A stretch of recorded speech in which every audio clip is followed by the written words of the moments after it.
താമരശ്ശേരി ചുരത്തിലെ ഒരു ഗ്യാപ്പും ഇല്ലാതെ മണിക്കൂറുകളായിട്ട് സ്ഥിരമായി മഴ ചെയ്തുകൊണ്ടിരിക്കുകയാണ്. അതിൻ്റെതായ ഭീകരമായിട്ടുള്ള അവസ്ഥയാണ് ഇപ്പോൾ ഉള്ളത്. മണ്ണിടിച്ചിലോ മറ്റോ ഉണ്ടാകാനുള്ള സാധ്യത ഉണ്ടെന്നാണ്.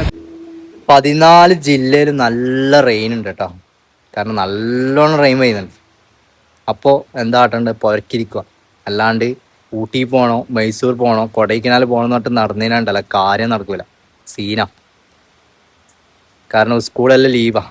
കാരണം എല്ലാവർക്കും അവധി കൊടുത്തിട്ടുണ്ട്. പിള്ളേരെല്ലാം പുരക്കുണ്ടാവും. അപ്പോൾ എല്ലാവരും കൂടി ഇതിനൊരു പ്ലാൻ ഇടാനുണ്ട്, ട്രിപ്പ് പോക്ക്. അങ്ങനെ കുറേ ആൾക്കാർ പോയിട്ട് കുറേ അനുഭവം ഉണ്ട്. പക്ഷെ എന്നാലും പറയാം, പോകുന്ന ആൾക്കാർ ശ്രദ്ധിക്കണം. കാരണം പോകാൻ നിൽക്കണ്ട. അങ്ങനെ ആരെങ്കിലും നിങ്ങളെ ഫ്രണ്ട്സിലോ ഫാമിലിയിലോ ആരെങ്കിലും പോകാനുണ്ടെങ്കിൽ അവർക്ക് വീഡിയോ ഷെയർ ചെയ്ത് നോക്ക്. ഒരാഴ്ച ഏടി ഇറങ്ങണ്ട, ഈ മഴയൊന്ന് സൈഡായിക്കോട്ടെ, എന്നിട്ട് നമുക്ക് ട്രിപ്പെല്ലാം പോവാം. വെറുതെ വെള്ളപ്പൊക്കത്തിൻ്റെ അടുക്കു പ്രളയത്തിൻ്റെ അടുക്ക് ഏടി ഇറങ്ങാൻ നിൽക്കണ്ട. ഉള്ളോട്ട് ഫുള്ള് സീനാണ്.